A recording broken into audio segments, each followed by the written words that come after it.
It's time for another episode of the 12-Man Fan Jam Show, a show made by 12s from around the world, for 12s around the world. I'm Mosette, and here is your host and my dad, the self-appointed Reverend Moses of the St. Paul Island Church of Seahawk Positivity. Yes, I am Moses, and welcome to episode 713, the Falcons edition of your 12-Man Fan Jam Show, as the Seahawks get ready to take on the Atlanta Falcons. So please, put your tray table up and place your seats back in the full upright position. Settle in with a desired scent or beverage of your choice, and what can I tell you?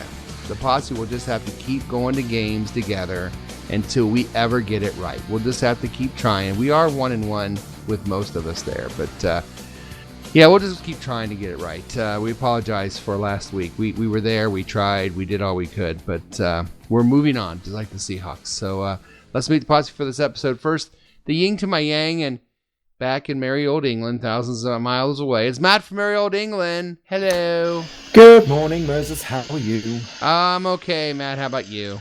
Well, a little bit sad to be back over here now after such a great trip over to the Pacific Northwest. It's actually my first home loss as well.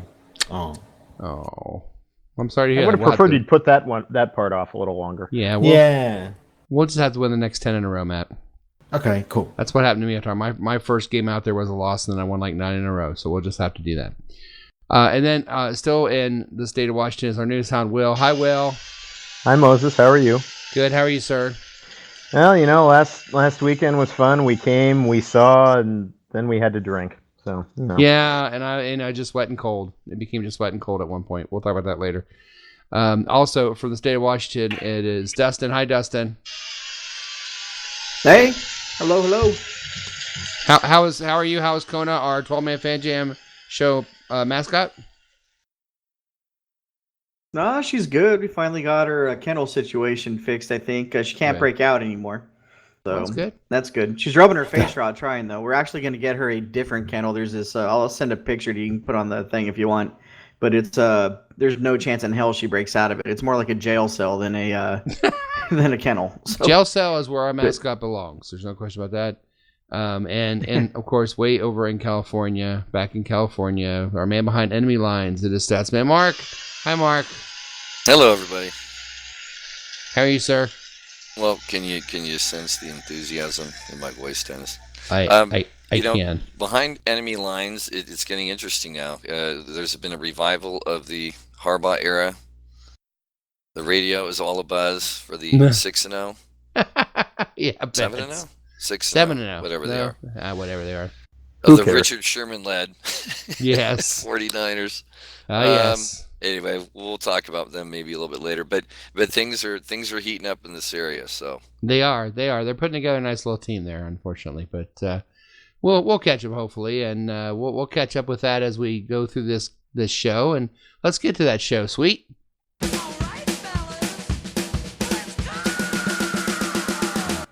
Yes, this show is run just like a real NFL football game. We have 4 quarters and even a halftime. At quarter 1 this week, we're going to do our shout-outs from going to Seattle last weekend, all of us meeting together. Talk a little bit about that. And quarter 2, we're going to talk about that game that we saw, the Seahawks losing to the Ravens 30-16. Catch up on our Posse Prediction Challenge. At halftime, it is the best Seahawk-themed trivia game on the internet. I'm referring to 12-Man Fan Jam Show Halftime Trivia. Of the world. And I believe Will won the live show, did he not? I did. Finally, you were like 1 off the last time we did it, so kind of glad about that. I remember that too. Yeah. Quarter 3, we do a lot of information about the game. We have weather, we have fashion, we have injury report, we have numbers, we have a sermon from the Reverend.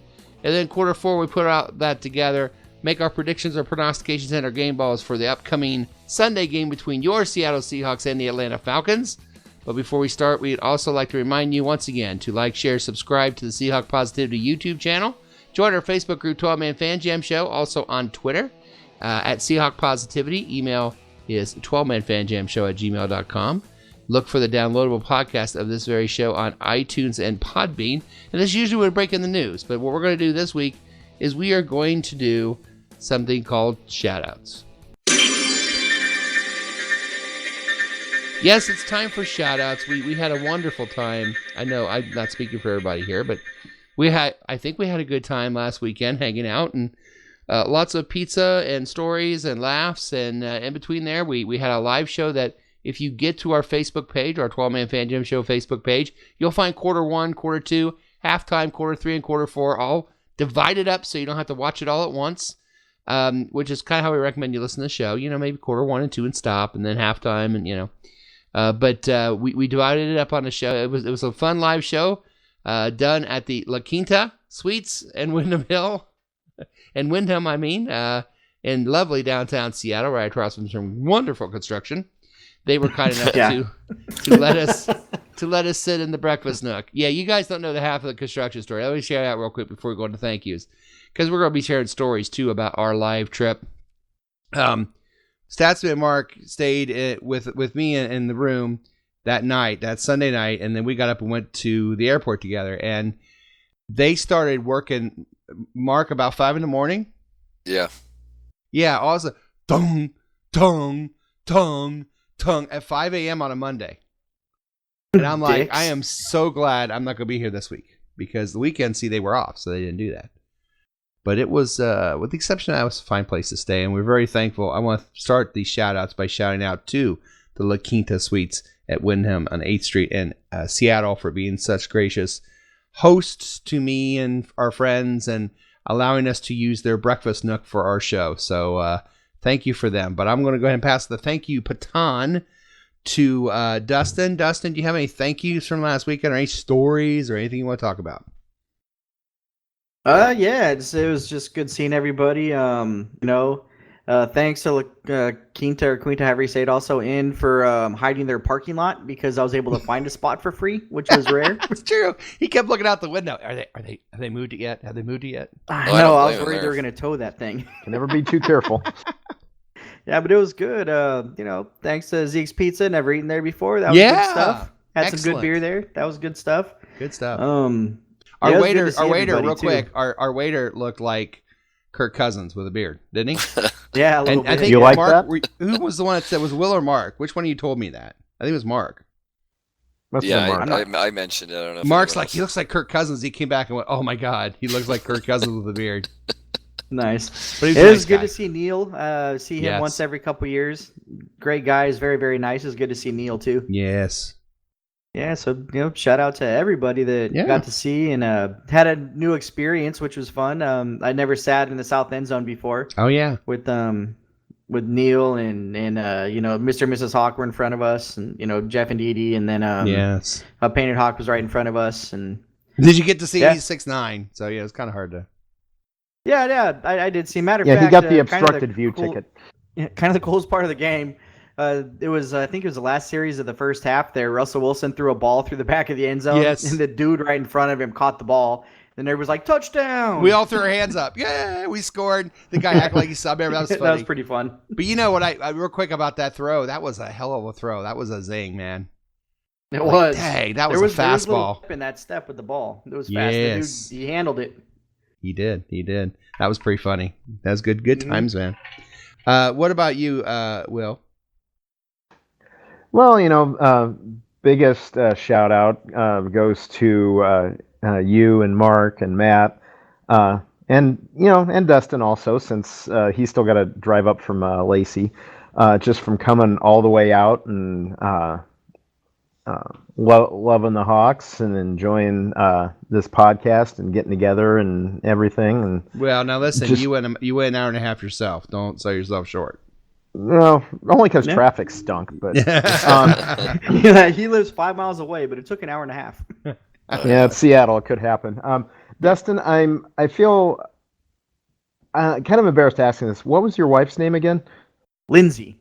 Lindsay. It was Lindsay. Okay. Yes. Shout out also to Lindsay and Neil for being seen in public with us the day before the game. Especially that's rare. Not many people will do that, and just a fun time. It's great to see all you guys, and I just wish you could have had a fun game to watch on that Sunday, but these things happen. We'll get there. Mm-hmm. We'll get there. Zorny, what you got, Mark?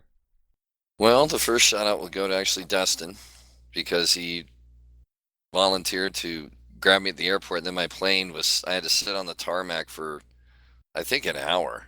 But you missed your flight first. Let's start there. I missed my flight first, but that turned out not to affect anything to this point. And then when I landed, it actually worked. Well, I was hoping to go a bit more smoothly, but since I took a later flight, it coincided with Dustin driving up. So he and his wife were very patient, waiting and doing all that, and then it was great to finally meet Matt after all these years. 7 of them. And I know it's crazy. And then Neil again was just had the itinerary nailed down, the food, and just being a good ambassador for the city. Yes. So. I want to brag on him real quick. I'm going to when I talk, but Mark and I were walking to the stadium with him, and this person came up to us and they said, we're not from around here. Can we park here? And, Neil could have said no and walked off. But Neil, being Neil, did more than that. He said, no, I wouldn't park there. You'll get a ticket. He said, now, if you go 2 blocks this way, you can park for $25. But if you go a block this way, it's $35. So you might want to go to one of those. They're probably Neil doesn't just say no. He helps them find a parking spot. I mean, that is just Neil. That is typically Neil Hart right there. Like you said, he's an absolute ambassador. He didn't just say, no, you can't park there, walked away. Talk to the guys, made them feel comfortable, told them you know where you're going. Just Neil being Neil. But yeah. See, I would have said, sure, you can park there. No. Yeah. Just kidding. Sorry, I didn't mean to stop all over. Are you done? Oh, yeah, no. That was... Okay. Matt, what about you? Referring to, but no, you explained it. Yeah. Well, I need to thank lots of people, really. Obviously, you guys, Neil, and everyone, Lindsay, everyone that's already been mentioned, of course. But I also need to thank Connor from the Department of Homeland Security for letting me in the country in the first place. Did a wonderful job, Connor. Even though he did look at me quite strangely when I said again that I had come all this way for a football game, and then had the temerity to ask me which team I was supporting, bearing in mind that I was in full Seahawks gear. So I immediately said the Ravens. I thought this would be a cavity search joke. I'm not lying. Well, we were all hoping. Let him finish. There was a lot of time. We were all hoping. But no, I got through immigration without any problem whatsoever. I'd like to thank the lady in I think her name was Mary, who was as drunk as a skunk, sitting in those really awful premium seats at the line. Oh my God, yes. For talking to me constantly, droning on about whatever the hell she was droning on about. She gave me a flag. I've got a 12th flag offer. I think she wanted to swap her flag for my flag, which is a Sea Jack, but I'd already decided that was going to Mark. So I was like, well, she's not having my flag.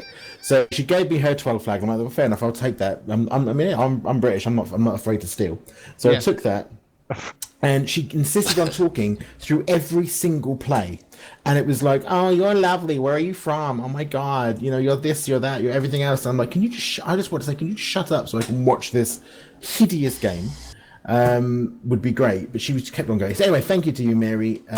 God bless you. I'd like to thank the people at the Fairmont Olympic Hotel, which is a gorgeous hotel in downtown. If you are listening to this and you're wondering where to stay there. It's great. They have no construction at 5 a.m. It's great. It is beautiful. It's a gorgeous place. The light rail system is awesome. The woman in the pro shop that talked me into buying a new Salutes to Service hat for $35.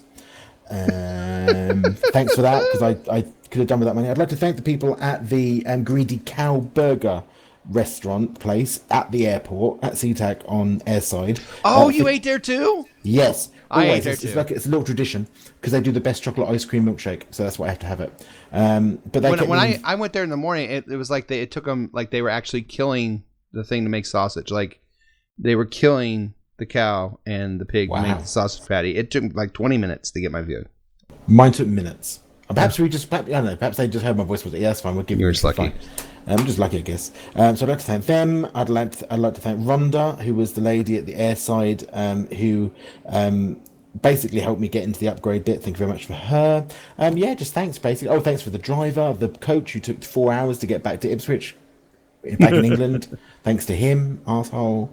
And thanks to the weather forecaster for the crap weather. Thanks. Cheers. That was me. Awesome. Well done. You guys hit everybody. I mean, every year I go up with Neil and he gives me tickets, and I'm forever thankful to we struck up a brotherhood over 15 years ago, and it's still going stronger. Well, 17 years ago.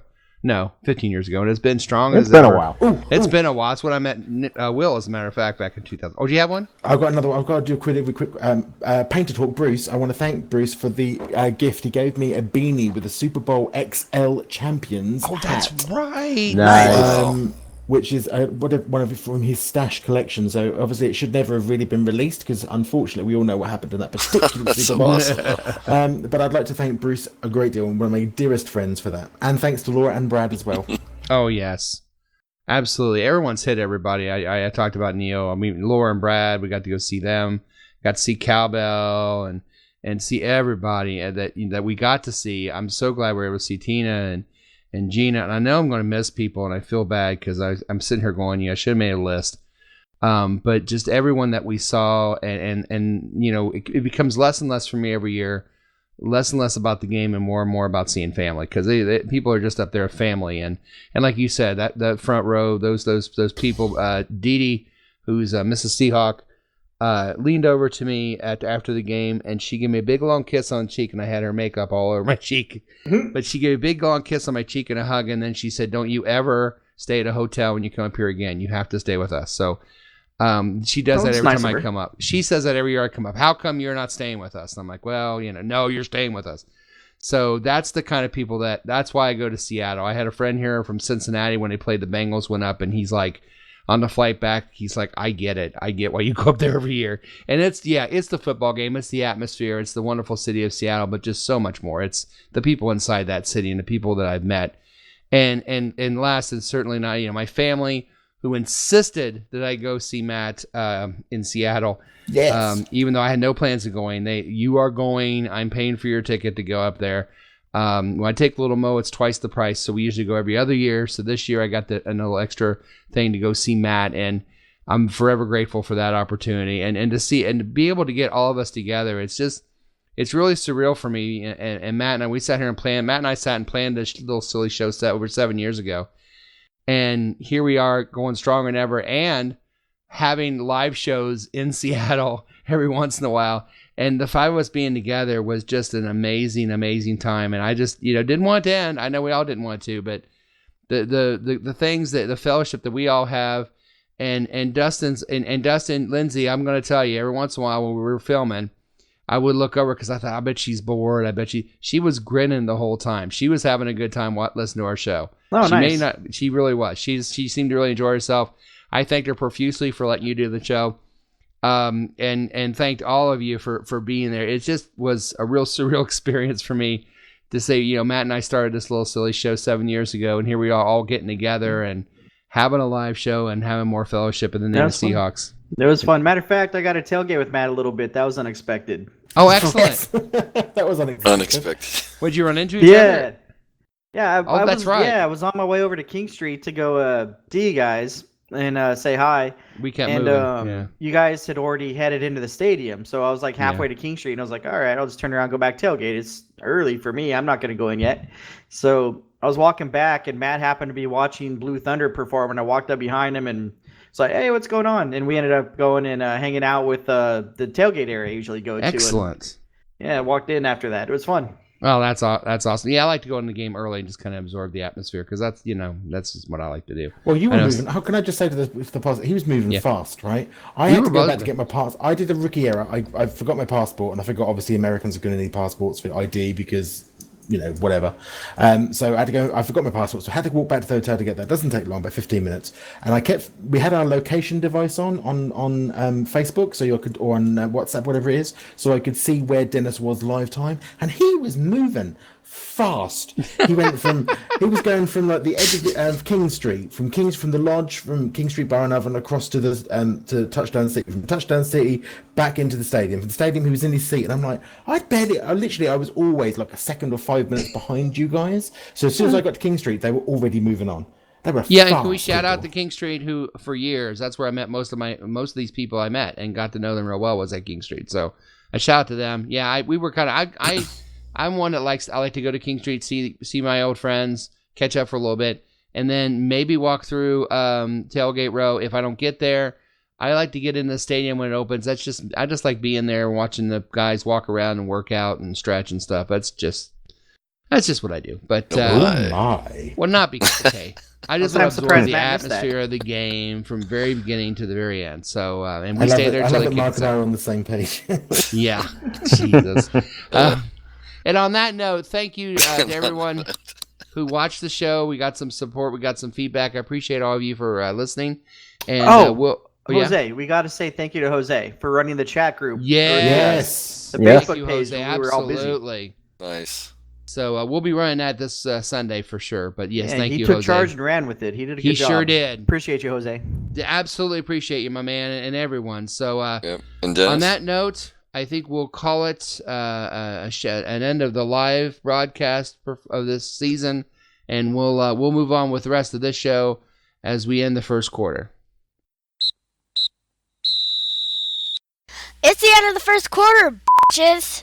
All right, coming up in this Falcon edition of 12-Man Fan Jam Show, we have halftime trivia, we have weather, fashion, numbers, injury reports. But next is quarter 2, and we have to talk about last week's game. We'll be right back after this.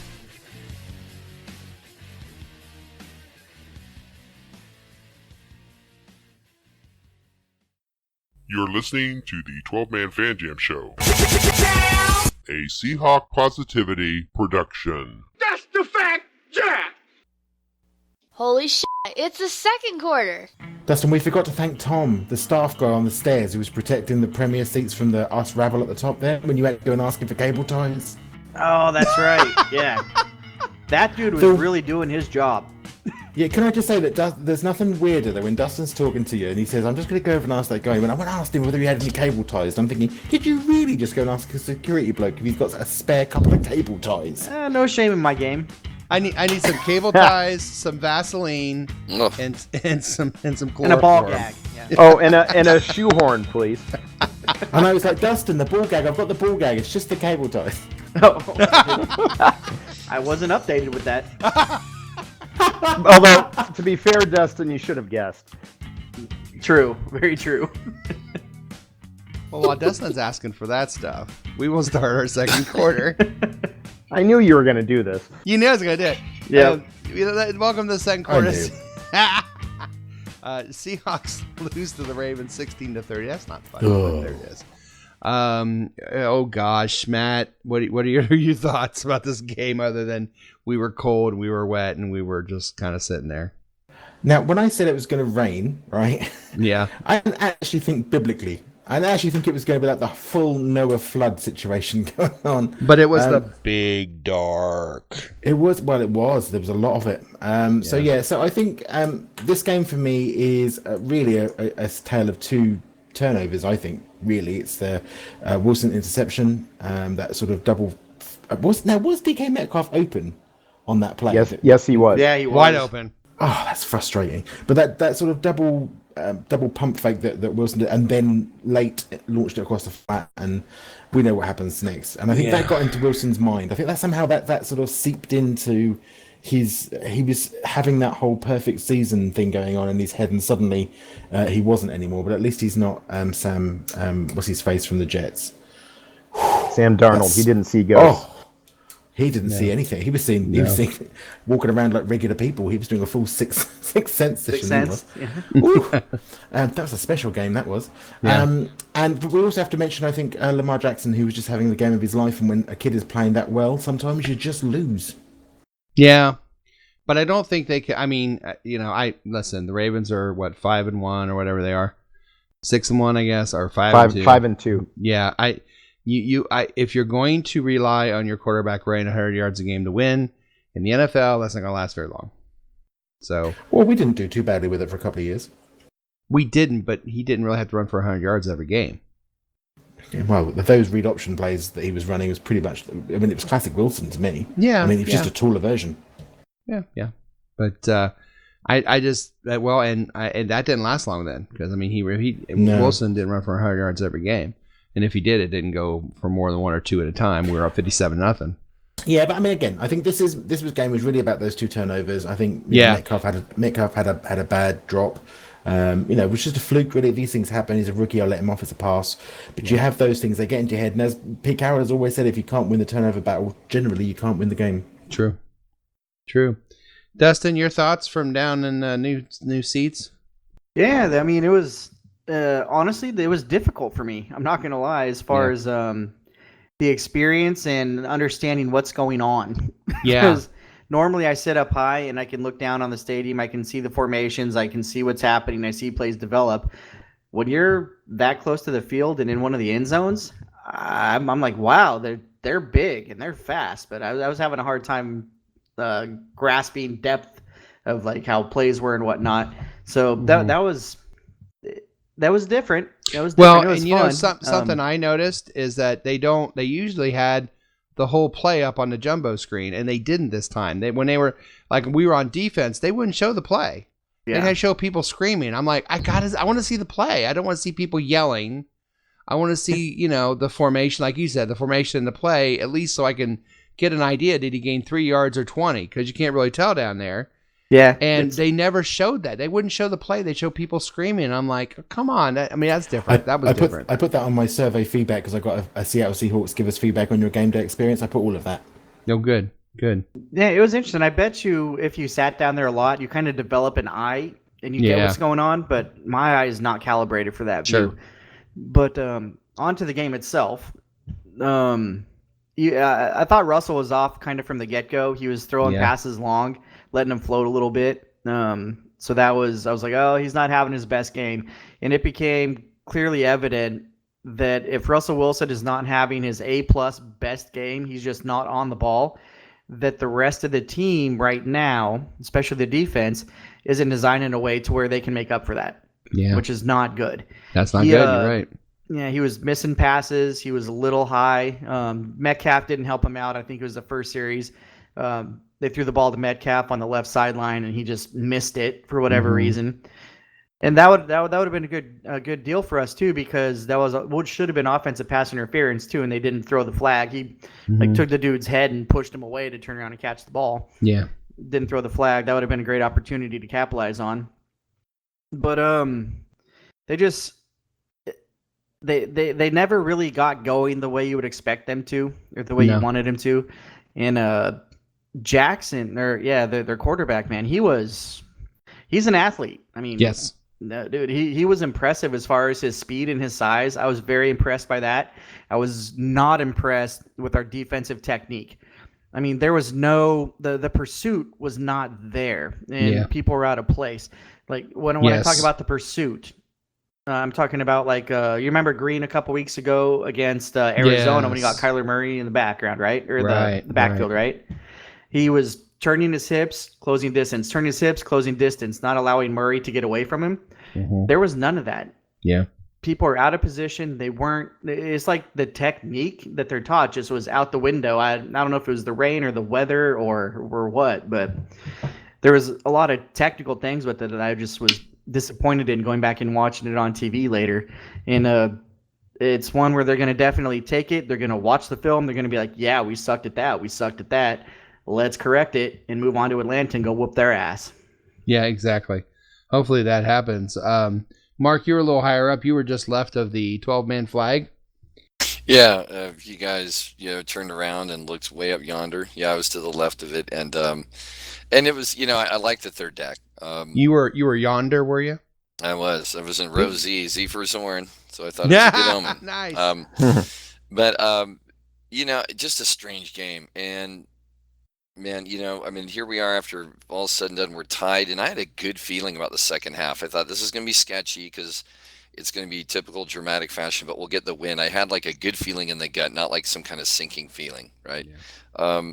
But boy, the momentum, the second half was pretty much theirs. Dustin really hit on it. Jackson, his footwork is incredible. I watched the highlights before the show, and the way he could cut on a dime in that weather and how fast he is, it is insane. It was like Walter Payton playing quarterback at times. And, and you're right, he can't survive that way long term. But overall, I was impressed. And when I watched the highlights, he at least tries to hang in the pocket and make a read or so. He does. And then maybe take off. And, it was just a tough game, and again, for Seattle especially, no team thrives on early momentum the way they do. Like if Metcalf catches that ball early and we get a first down, we get points there, it could be a whole different game with this group. You never know. You don't. Our team psyche is a little bit fragile, I think. And momentum, the missed field goal kind of hurt, and it did. And then but the thing that killed me was Jackson getting 14 yards on a 3rd and 15 on a designed quarterback draw. Oh. And then he talks Harbaugh out of the field goal attempt and runs another QB play right up the gut, pretty much for 6 yards. Well, and that there was somebody out of position on that play, which we can talk about later. But still, he was definitely out of it was position. just like, that was the killer. He was amazing. One other thing I meant to say about him that I was super impressed by, somebody he reminded me of, in a way, was a Marshawn Lynch. And the reason why I say that is because his center of balance was remarkable. Oh, just rocking him, getting him off of his feet and onto the ground was super hard to do because he just maintained his balance so well. Yeah, I think and don't get me wrong, he's doing that now. He has to run for 100 yards because the guys aren't getting open and all that. I think he's going to improve as a quarterback. I think he's got a bright future as a quarterback. I'm not saying he's done after this year. What I'm saying is if he has to run for 100 yards every game, he's done after this year. But that I don't think that he's going to have to. I think pretty soon he's going to be a better quarterback. They have a better offense. He want to learn how to slide fast. He want to learn how to get himself down fast, because if not, he's going to be put down fast. Yes. Yeah, that's the thing. It's going to happen once. Will, your view from the even higher seats, I guess, or the better seats? Or the seats? Seats? Covered. Having a roof over my head was nice. I'm not going to lie. Was nice. It always is. But Matt mentioned a tale of 2 turnovers. I'm going to go a tale of 2 coaching decisions. And they actually came pretty back to back. Tied 13-all in the third quarter. We've got a 4th and 3, 4th and 4. It's a 53-yard field goal. But we're moving the ball halfway decently. And we tried to kick the field goal and missed, obviously. And then Carroll says afterwards, well, if we're not kicking, we're punting. Okay. Ravens drive back down the field. Again, 3rd and 15. Jackson gets that long run. They send the field goal unit out, call timeout, change their mind, send the offense back out on the field, say, this is our game. We're going for it. And I got to be honest, everyone else is standing up and yelling. I didn't even bother because they're just like, I know what's going to happen. I know what's going to happen. And sure enough, it did. Yeah. You talk about the play on the field. I was not happy with some of the coaching decisions too. Yeah. Yeah. Good. We get down in the second quarter. We've got the touchdown, hopefully driving in for another. We got the ball inside the 10-yard line and throw 3 straight passes. Yes. No, don't like that. Yeah. You've got Pete Carroll challenging a pass interference later on in the second quarter when you only have 1 timeout left. And lose the challenge. You have no timeouts, no challenges for the rest of the half. If we'd had 1 timeout, we would have had a better chance of maybe getting a touchdown to end the half instead of just a field goal. Yeah. So I thought we were not only outplayed, I thought we were outcoached. I did not like I didn't like the scheme that Schottenheimer was calling. It seems like he has his good days and bad days, and this was a bad one. Yeah. So that's another area where this team needs to improve. Well, and I think it was just that. I think we're not going to go 16-0, and Wilson didn't have a great game, and that fumble, to me, the play that signifies the entire game was that Metcalf fumble in the fourth quarter. How it went 10 yards downfield and stayed right by the out of bounds, but didn't get out of bounds, just went right down so someone could scoop it up and score. That pretty much, to me, signified everything. It was just a day where we were. When it was raining, we didn't have a raincoat. It was just, it was one of those games. Russell was not on his game. Okay. That's 1 out of 8 so far. 1 out of 7 so far. Yeah. And, Shoddy didn't call a good game. We were out coached a little bit. I'll take 1 out of a few. We don't say that every week. And so you kind of got to like that. Yeah. And 5-2, we've lost against a really good Saints team and a really good Ravens team that are both probably going to be in the playoffs.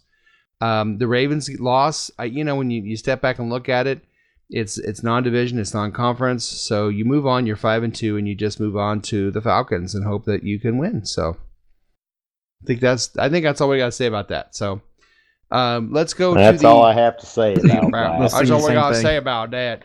Now we go to our 2-minute warning. Holy shit, it's a 2-minute warning. All right, our 2-minute warning, of course, the Posse Prediction Challenge. Let's go for the scores. Of course, nobody predicted a loss. Tom did get 3 points because he said the Ravens would score 30, and they did. But Will got the overall score with his 30-26 prediction. And, nobody really got close, but Will, 30-26. I'm going with it. Nobody got their prognostications. Game ball, nobody got game ball. I was tempted to give myself one for Clowney, but not in a loss. The over and under was under. A point to Little Mo, Mark Ty Turner, Mike, and Dustin. Individual scores for the week 7 only were Tom got 3, Little Mo, Mark Ty Turner, Mike Pascal, Dustin, and Will each got 1. Individual scores after 7 games. Mike Pascal now at the lead at 13. Dustin at 12. Me at 9. Matt and Statsman Mark and Tom all tied at 8. There's a log jam. Little Mo at 7. Will at 6. Marty Turner 5. Jose at 4. Gentlemen, 7 games down, almost half the season. Team 12, 37. Team Posse, 44. We're still up by 7. It's getting tight. But they are gaining on Yeah, us. I'm starting to get So, uncomfortable with this. Yeah. So No lead is safe here. no, before we lose any more points, let's go ahead and go to halftime. Holy shit, it's halftime. All right, coming up, so much more show. When was the night the lights went out in Georgia? Was that the night they hung an innocent man? Can I trust my soul to some backward Southern lawyer? Or does the judge in the town have bloodstains on his hand? Yes, all these answers and so much more just around the corner. Look it up, kids. It's an old 70s song. But first, another edition, Vicki Lawrence, another edition of 12-Man Fan Jam Show Halftime Trivia. And that's coming up next. You're listening to the 12-Man Fan Jam Show, a Seahawk Positivity production. Yes, it's halftime, and welcome to another fun-filled edition of the best play-along Seahawk-themed trivia game show on the internet. It's time for 12-Man Fan Jam Show Halftime Trivia. And here's your host, the self-appointed Reverend Moses of the St. Paul Island Church of Seahawk Positivity. Yes, thank you, me, and welcome once again to another fine edition of 12-Man Fan Jam Show Halftime Trivia Of the world! The trivia game that tests the knowledge of both our posse and our listeners. Our contestants are the posse themselves, Matt, Statsman, Mark, Dustin, and Will. And here are the rules. So here's how the trivia game works. There'll be 2 rounds of questions. Each contestant answers 1 question each round. If they get it correct, they get 1 point. After 2 rounds of questions, there'll be a final trivia question worth 2 points.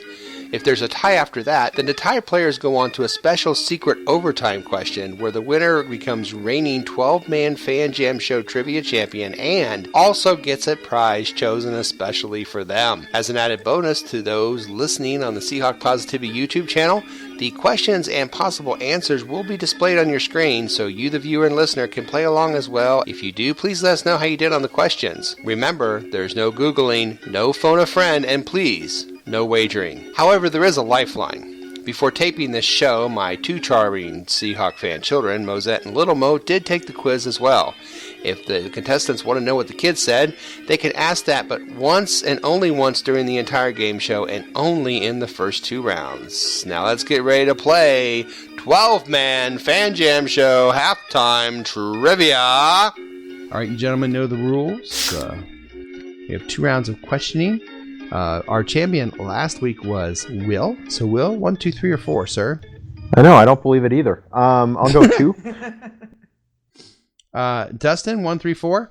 4. Matt, 1, 3. 1. All right. He's saying Statsman his. Mark. We need to step up, guys. Mark, you have 3. Okay. Matt, are you ready? Yeah. In the name of the Father, and the Son, and the Holy... Okay. Padre Santo Spiritus Sanctus. Like, you ever notice they go real fast and they stop? You know, his name is the Father, and the Son, and the Holy Spirit. Okay. Yeah, they need to figure that cadence out.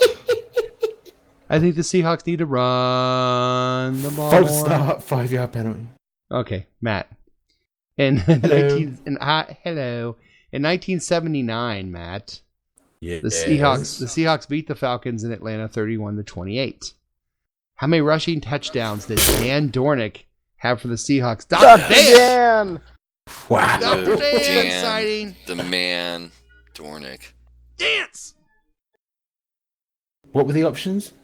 1, 2, or 3. How many touchdowns did Dr. Dan have against the Falcons in 1979? Let's go 2. Let's go 2. Middle of the road. Little Mo said 3. Good. You like that? It's always good. Mosette said 3. Good. You said 2. Good. Good! There you go, everybody. Wow. Honestly. It is uncanny. All right. Of course, I'm impressed, right? Because I'm Mr. Buzzer. We all are. Oh, we saw it live too. There's not a I lot know. of Googling going on. We No, just there's BS our not. way and I guess. saw everybody's phones. Will? P-A-A su domine. Ow. Dona eris requiem. Hey, Will. Ow. Yes? What was the original name of the city of Atlanta? Was it Fredsville, Peachtown, or Terminus? Fredsville, Peachtown, or Terminus? Terminus. Wow, you didn't waste any time with that one. Did you know that or something? Or Well, give me the little ding sound before I answer that. Okay. Yeah, there you go. Okay, yes, I knew that. Yeah, you knew that. Terminus, which I threw in there, and I hope that was going to get Dustin, who's a big Walking Dead fan. But as soon as you said that, I was wondering, since he's right, I'm wondering if that's why they named that place Terminus. I believe that is why, yes.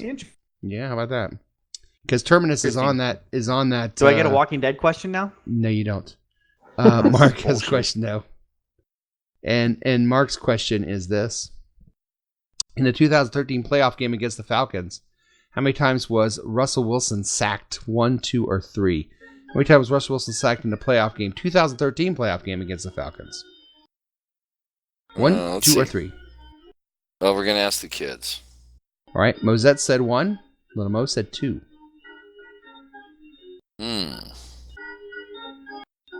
I will go 3. Liking the logic. You're taking a page out of somebody's playbook. Mark, welcome back. Oh, no. I knew I was in trouble. Just like so old welcome times. back. It is 2. He borrowed the strategy and still didn't get it right. It sucks. 2. Yeah. It's just, I'm going to get a Seahawks shirt that's like the Charlie Brown design, a solid neon And then green get like with my a little Moses blue wiggly. character. My little Moses character can pull the ball right out from underneath you. That would be awesome. There you go. yeah, Actually, no, that would be Matt because it's always, true. Anyway. Yeah. I'm sure Jib Jab could figure that out. I'm sure Jib Jab got some. Hey, Dustin. Yeah. What year did the Falcons play in their first season in the National Football League? 1966, 1967, or 1968? I think the correct answer is I don't care. Okay, you are probably right. But the year was either 66, 67, or 68. Now I'll split the difference and go 67. Yeah, okay. Mosette went 66. Little Mo went 68. You went 67. I'm sorry. It was 66. 66. Yeah, So Matt and Will with the point. The funny thing is, I knew that one. That's funny. God, that's scary. Let's see. Matt, 5, 6, 7, or 8? 5, please. Matt says 5. Will, 6, 7, 8. I'll go 8. All right. Dustin, 6 or 7? 66. 6. I'm dyslexic, so I need to change my answer from the last thing. No? No, All not right. happening. Sorry. Worth a shot. Worth shot. Mark's got number 7. All right, here we go. Matt. Hello. Hello. Matt, your question is this.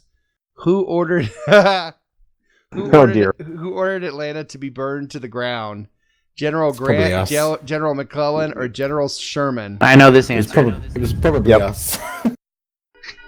And it wasn't the King of England. It wasn't for us for a change. I'll ask the kids. Okay. Little Mo said Grant, and Mosette said Sherman. No one said McClellan. No one. I don't even know how you even say that. McClellan? Yeah, it's a weird name. You say McClellan. Yeah, really. Whatever. I'm gonna say Sherman because he's Richard. Just because, right? Just because Richard. Just because. You said Sherman just because of Richard? Yeah. You got it. Yep. Dick Sherm. Nice.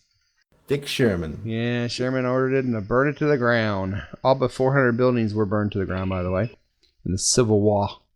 Dustin. Yep. In November of 2013, how many touchdown passes did Matt Ryan throw against the Seahawks? This is not a playoff game. This is November 2013. Did he throw 1, 2, or 3? I'm gonna say too many. Well, okay, yeah. If he threw 1, it's 1 too many. So 1, 2, or 3. I'll say 1. I'm optimistic. You're optimistic. He's going to go with 1. Just Lil Mo said 2. No, Lil Mo both said 1. Sorry, you said 1. We're all optimistic. You're all right. Nice. Dustin's on the board. What, all right, what? Mark. No pressure. Are you ready? I'm like the Seattle Mariners of this group. Go ahead. I take offense to that. In the 2017 playoff game between the Seahawks and the Falcons, both quarterbacks were sacked the same amount of times. How many times were the starters sacked? Once, twice, or 3 times? Three times a quarterback. You're gonna finish that off. You can't just. I said. Oh boy. You. Well, we'll get this over with, and I'll say 2. Let's say get this over with. Get over with. That's funny. What are we getting over with? He said 2. Lil Mo said 2. Mozette said 3. You said 2. Oh, it was 3. How many? We got to start keeping track of how many I miss in a row because the odds are just unbelievable. We should do that. I will do that on my free time. I've told you, it is a talent. Hey, Will. It's his superpower. It is. Who did the Falcons beat for their first road victory as a franchise? Their first road victory as a franchise was against who? The Philadelphia Eagles, the New York Giants, or the Washington Redskins? Who did the Falcons beat for their first road victory ever as a franchise? The Eagles, the Giants, or the Redskins?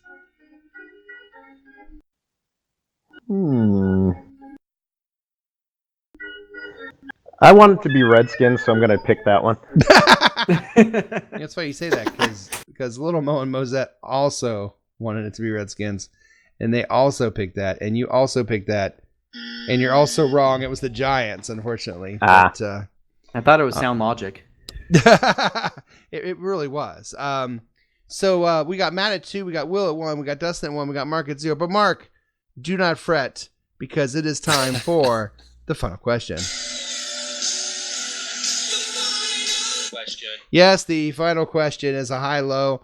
The closest without going over gets 2 points, and we could have a tie. So get ready. The order will be Mark goes first, Dustin goes second, Will goes third, and Matt goes last. Are you gentlemen ready? All yes. Right, good. Yep. Mark, here is the final question. We're going back to that playoff game in 2013 when the Seahawks lost 28-30. In that playoff game, how many rushing yards did Marshawn Lynch have in that game? How many rushing yards for Marshawn Lynch in that 2013 playoff game? That's my Mark. Wow. First off, I love how I'm the table setter, even though I've missed the first 2 questions. Well, the idea is the one that has the highest score should go last. No, I know, Yeah. but it is just funny because... You are the table setter. We should start calling you table setter, Hawk. So, yeah, I will not be guessing what you guess. Yeah, that's true. Actually, Matt, I like this idea. I could be a superhero. Like I'd be like Super Fader. I fly around and whatever I Super say, Fader. the Don't do anything he says. To save themselves. Yeah, don't do anything Mark says. Turkey volume guessing man. Mark will That could be an SNL type superhero. No, Mark's going to turn around and say, I'm going to save you. And all the victims are going, no. A big F on your chest? It just says fade. I'm the super fade. Anyway, okay. Nice. That sounds like a winner. Let's see. You know what? This is a trick question, which means it's not a trick question, but I'm going to go with a trick question. Do you remember the question? I remember, yes. How many Playoff total game. yards? How I many don't remember rushing my yards? name at this point. How many rushing yards did I know. Marshawn Lynch have in the Seahawks playoff game against the Falcons in 2013? Even the organist is Boy. getting tired. Organist is looking at me like, come answer. Yes, you're right. So we're going to go, in the spirit of my birth year, we'll go 69. I'll say 69 yards. Dude. Dustin, how Yeah. many yards did Marshawn Lynch have in that playoff game in 2013? I don't know. I wasn't Okay. there. Will, I was many- at Buffalo Wild Wings, though. it's math. I know. It's actually not, because it's just a number. Yeah, I know. So, like I said, we're at Buffalo Wild Wings, and I remember turning to Steve Merritt when we scored there towards the end. I was like, this is what Disney movies are made out of. And then they beat us. Worst story. Oh, I'm sorry. I'm sorry. No. I actually had a friend when he scored, and he texted me. He goes, "Amazing game." I said, "Text me back when it's 0-0," and we all know what happened. Yeah. Did I snore now, or what No, happened? Do I yeah, snore? go Do ahead. you snore? Yeah. Ooh, shady lady. Okay, salty man, give me a number. 144. 144. Will. Okay, I will go. I will go 86. 86. 69, 86, 144. Matt. Oh, I don't know. Oh, 1 yard. As a trick question. 1 yard. 1 yard. You're sure you're going full prices right? Never Nah, I was go just full thinking the prices same thing. right. $1. $1. One. I hope right. it's 69 and Mark ties it. So do I. Well, the actual answer to this question, and I know you're all dying to find out, is 145 Wow. by 1 yard. Nice. What? By 1 yard. Wow. And the new theme song, the Teenage Mutant Ninja Turtles. That's Dustin. Turtles? Turtles? I think it's Turtles. Heroes in a Half Shell, or whatever. Get used to it, guys. Get used to it. Yeah, get used to this theme song. Congratulations, Dustin. Thank you. Oh, man. 1 yard. Amazing. Just fascinating and amazing. See, if I'd done it, I would have been 1 yard off in the other direction. It's like would've Super Bowl won. 49. You would have said 146, yeah. I thought Matt was going to price right you the other way and get it right in a button, which would have been awesome. That would have been cool. That would have been appropriate. That would have been pretty awesome. You know, the video that comes with this theme song is pretty cool, but enough of that. Okay. Hey, this has been another crowd-pleasing, heart-stopping, award-winning edition of your 12-Man Fan Jam Show Halftime Trivia. The world. We'll be right back in the second half of the show. You're listening to the 12-Man Fan Jam Show, a Seahawk Positivity production. Everyone in this room is now dumber for having listened to it. Holy shit, it's the third quarter. It's quarter 3 and the start of the second half of your 12-Man Fan Jam Show. It's time to talk about our Seahawks as they move on from last week in the cold and the rain of the Big Dark. And they go to take on the Atlanta Falcons at 1 o'clock Eastern, which is 10 a.m. Seattle time. Matt, England time. Sorry, I didn't hear what time it was UK time. 1 o'clock Eastern, 10 o'clock Seattle. 6 o'clock. 6 o'clock for England. So it's an early game. So let's see how healthy these teams are for this early game by turning to our own doctor, Dr. Dustin, with the 12-Man Fan Jam Show injury report. Dr. Dustin, tell us the news. Doctor, give me the news. Well, to answer your question, Dennis, the Seahawks are not healthy. No, they're not. We have, I think, 1, 2, 3, 4, 5, 6, 7, 8. I no longer think. I know there are 8 people listed as 8. injured. 8 people listed. Blah, ha, ha. Oh, I'm sorry. I thought you were doing a count. Yep. Yeah. 2 of them are out for sure. The first one's Leno Hill. We all knew that. Based on what they told us about him last week, he's got a thing in his elbow. So they're still trying to figure that out. He's not in playing. his elbow. Yeah, then we got Quentin Jefferson. He had that oblique injury 2 games ago. Played through it last week. Apparently that aggravated it further. So he will be out this week. He needs to rest. Then again, oblique. injury that they're talking about is he's got basically a muscle strain in his stomach. Ouch. Yeah, no good. No bueno. Yeah. And the rest of our guys are all questionable. We have no doubtfuls listed. All of these guys are game time decisions, apparently. We have Jermaine Ifedi. He hurt himself in a walkthrough earlier this week, tweaked his knee a little bit.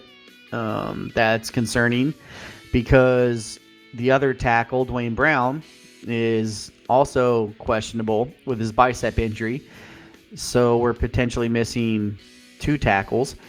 Trey Flowers had a stinger. He was limited in practice. He's game time decision questionable. Stinger is let's see, not to get too technical. Well, I'll just get technical. It's a stretching of the brachial plexus is what a stinger is. Excuse you. And what that means is that it causes issues with the nerves there between the shoulder and the neck. Oh. And that's why your fingers go numb and your hand can go numb from it. How long does your hand stay numb for? That's how your hand goes numb. It depends. If you're looking for the stranger,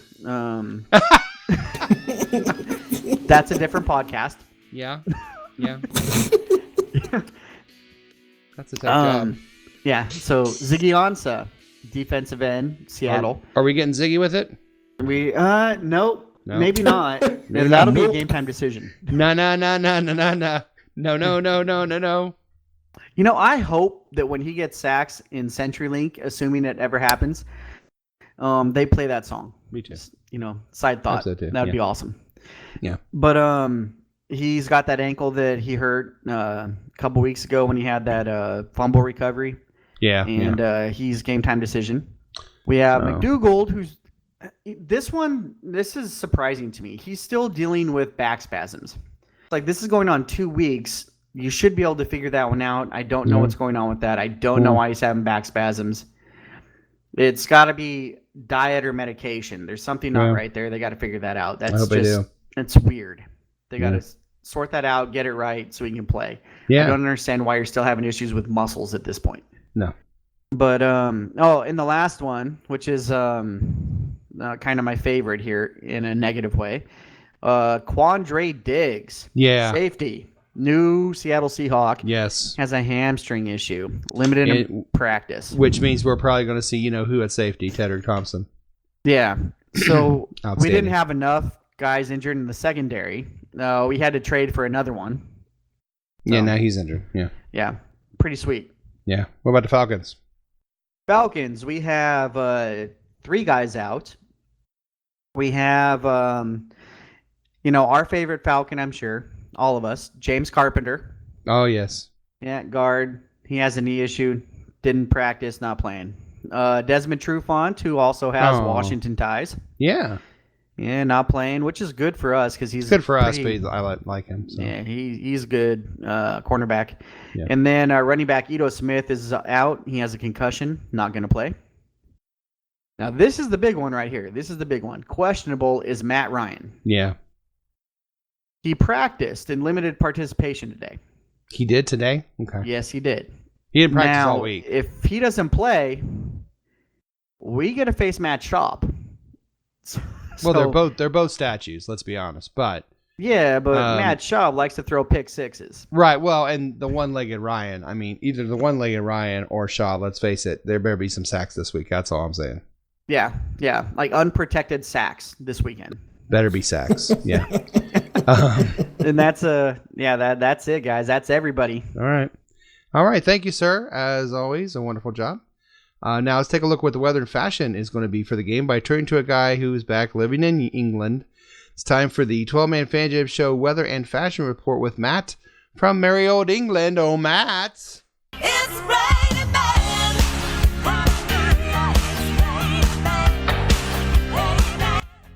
Yes, thank you, Moses. So last week we didn't have anything but weather.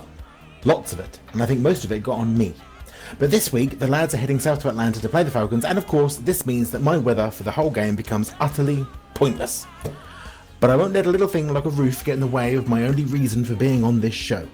So instead, I thought I would give you some stats on the Mercedes-Benz Stadium in Atlanta, Georgia. Oh, fantastic. I know you'd love this bit. So it costs $1.5 billion and opened in 2017. The Georgia Dome's replacement has 1,264 beer taps. Which is just as well, because the Falcon fans are going to need all of those to drink away the misery of watching their team play this Sunday. And it seats 71,000 fans. So expect to see plenty of blue and green on Sunday, because heaven knows the Falcon fans are not turning up for this game. And it has 460 ultra-modern LED spotlights. So will the last fan to leave please flick that switch off? Thanks. Now, what to wear for this game? Well, one of Georgia's most famous sons, from Augusta, Georgia, I believe, is Lawrence Fishburne of Matrix fame. Yes. So my suggestion is to wear a long black trench coat, dark glasses, and carry around a blue Skittle and a red Skittle. And randomly head over to the occasional Falcons fan and say the immortal lines. You take the blue pill, the story ends. You wake up in your bed the day after Super Bowl with a win. You take the red pill and you stay in 1-6 land. All I'm offering you is the truth. Nothing more. Now remember, to practice those back-breaking bullet dodgers and make sudden runs to a phone booth when you think an agent has discovered you. That's guaranteed to put them off. All you got to do, throw a Seahawks jersey over that, and you're all good to go. Excellent. Put from the hood this week, because again, we're on the road, and a new feature for this year is Put from the Hood, which where I try and bake something from the state or the city concerned. Well, I'm going to have a go at trying, if I can get hold of the ingredients, that is, at a Georgia peach pie. Nice. I thought I'd have a go at that. With all that being said, it looks like it's going to be perfect Seahawks weather. Moses, back over to you. Oh, thank you so much, Matt. You know, before I go to the numbers, I want to make a plead. I know he's out there listening to our show. Do you remember when we first started this show? We played Atlanta and beat them like 30-13.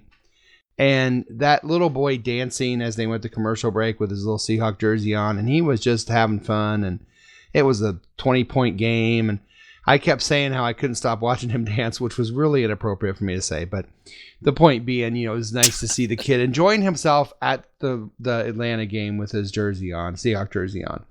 That kid now is probably about 20. So if you're listening to this show and you were the dancer in Atlanta, I want you to contact us at 12manfanjamshow@gmail.com or Seahawk Positivity on Twitter, Moses on Twitter. And I want you to contact us. We want to get you on this show. So if the young dancing man is out there, make yourself known.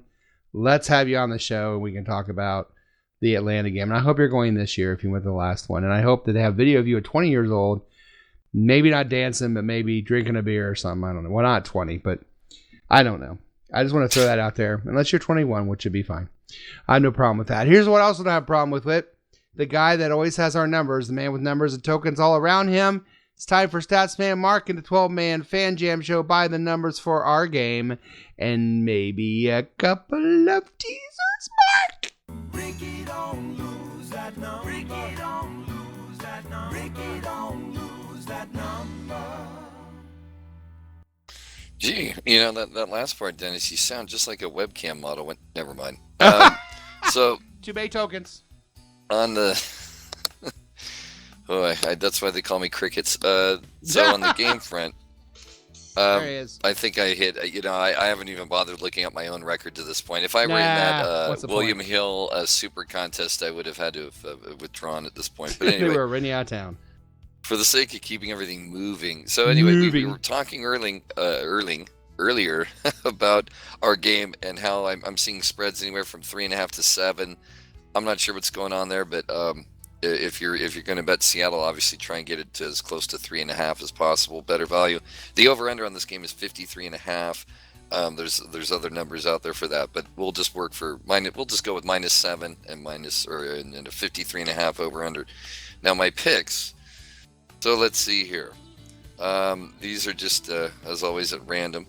I'm taking Buffalo -1.5. They're hosting Philadelphia. Philly's having a rough year, and Buffalo is playing well enough at home. Yes. I think we get the win and cover. The next game, we got to make it fun, right? And even though they didn't have too much luck playing us, I'm taking the Cleveland Browns plus a Baker Breaker 12 points in New England. And so Wow. we're riding with Minshew's the dirty dozen. lesser half. After that, I'm going to take advantage of a team. I guess he's healthy. It's good news for the Chiefs. The good news for the Packers is Mahomes misses the game. I'm going to lay the 3.5, take Green Bay. After that, this is another kind of these two teams are having a rough year, but I like to pick a side in this. I'm going to take Tampa Bay plus 2.5. They're going to Tennessee to play Ryan Tannehill. You got to get a win there. And finally, we're going, it must be your sermon, Moses. We're going with another a long shot here. We're going to take the Cincinnati Bengals. Oh, goodness. Plus In London. 13 points. Lord. So we're giving Andy Dalton 13, and he'll probably mess it up somehow. But we'll take the Bengals plus 13, and so there are your 5 picks. And Well done. And of course, don't put any. If you guys know my trivia, history and my correct answer percentage, you should not bet on any of these games. In fact, fade all 5 picks, flip all 5 picks, and you'll turn a profit. There you go. There's some advice for you. Well done, Statsman Mark. And as always, yes, we would like to remind you that these numbers have been presented for entertainment purposes only. The 12-Man Fan Gym Show, yes, does not. We don't endorse betting on anything at any time in any way. Don't take these numbers or anything we say on the show seriously, ever, ever. Mark, thanks again. If I go 0 for 5, then I'm resting my own case. Well done. It'd be so awesome. And now to read his sermon for this game, please be upstanding for our very own Reverend Moses, the self-appointed Reverend of the St. Paul Allen Church of Seahawk Positivity. Oh, Reverend. Yes, this is the self-appointed Reverend Moses of the St. Paul Allen Church Seahawk Positivity. How are you, gentlemen? Doing well, thanks, Reverend. Yes, back from the lovely Pacific Northwest, the Big Dark. I was looking all over for Shaquille O'Neal, didn't see him, so I don't know what that meant. Just got rainy and cold there in that land, and it's often rainy and cold up there and a little miserable, but I'm glad y'all had a good time. As I was sitting here waiting for y'all to come back, the devil went down to Georgia one time looking for a soul to steal, and he stayed and decided to curse the Falcons instead. So good for him. We're glad he's here. Franz, a reading from the book of the 2019 NFL season, chapter 8, verses 3 to 12. Licking wounds, we did then travel eastward to the land of peaches. There they were met by black birds of prey. Those birds did then attempt to ground those within the power of Seahawk Positivity, but they were on a rude awakening in the land of George. Yes, they did rise up and take the blackbirds and throw them into their own ground. There the dirty birds did be left defeated. In the land of the 12s there was so much rejoicing. Go forth, my brethren. Go forth and spread the good word of Seahawk Positivity. Praise Largent, praise Cortez, praise Walter Jones, praise Kenny Eastley, and go Hawks. This is the end of your third quarter. We're going to make predictions for that game between our wonderful Seahawks and the Atlanta Falcons right after this commercial break. Take us out, please.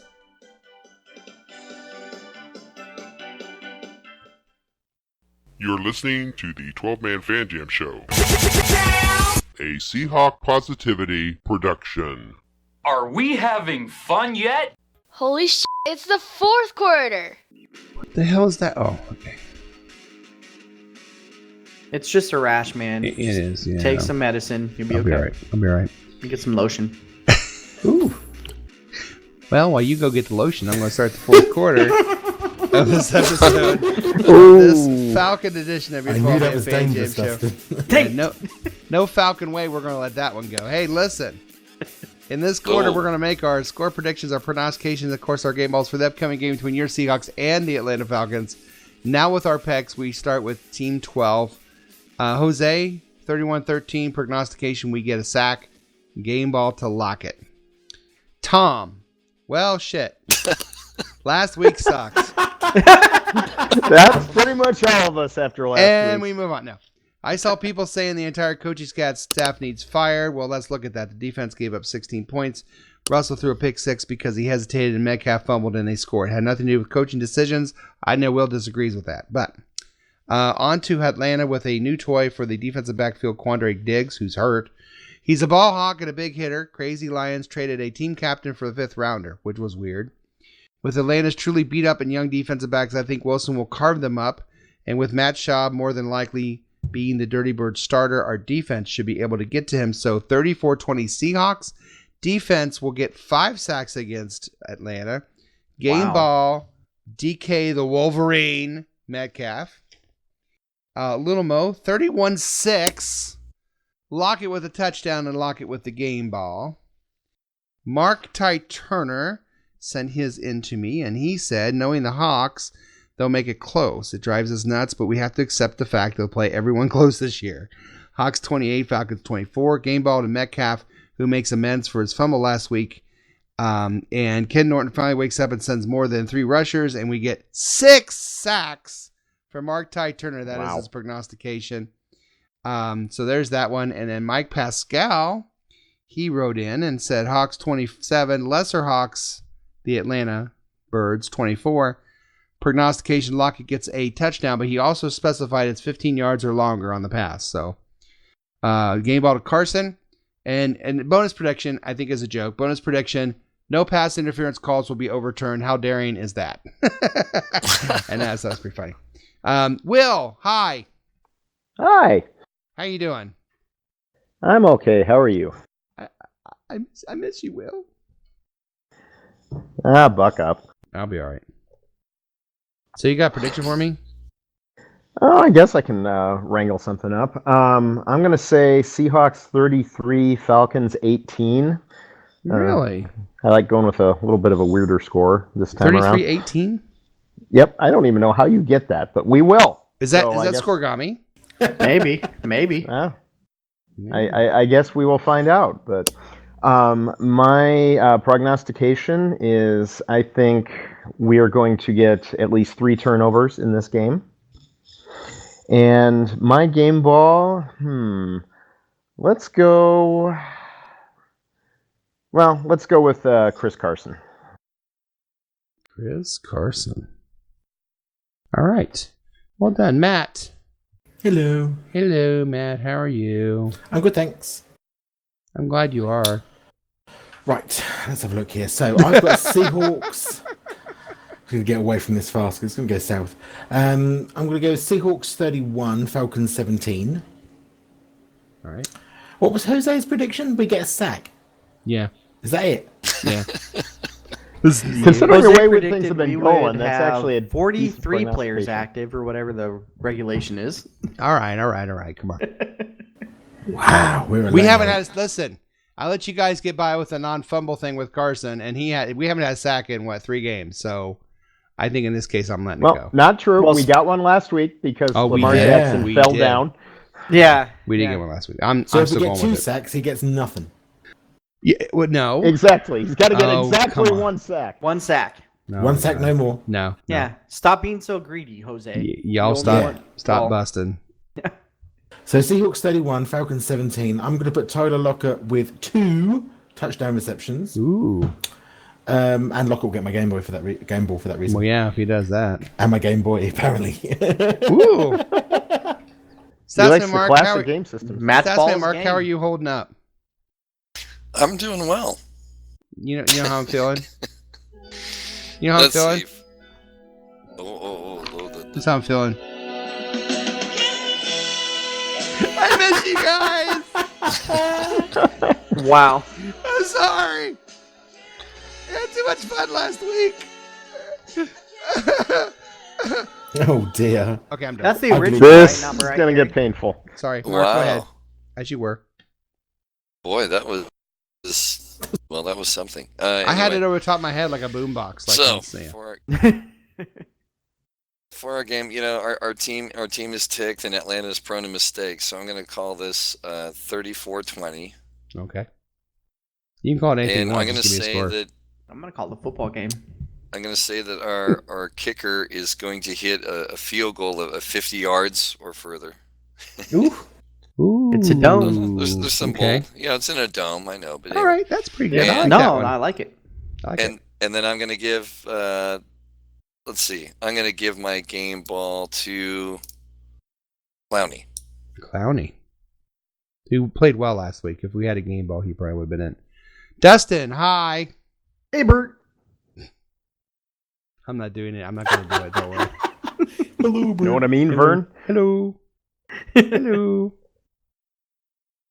So, Dustin, what's going on?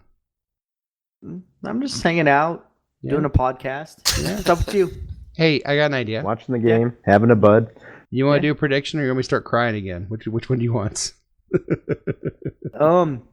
I think I'll do the score in the game ball and Good pronunciation. choice. Yeah, well, you have chosen wisely. Yeah, I think, like Indiana Jones. You've chosen wisely. Yeah. All right, so I'm going to say Seahawks are going to win 35-17. All right.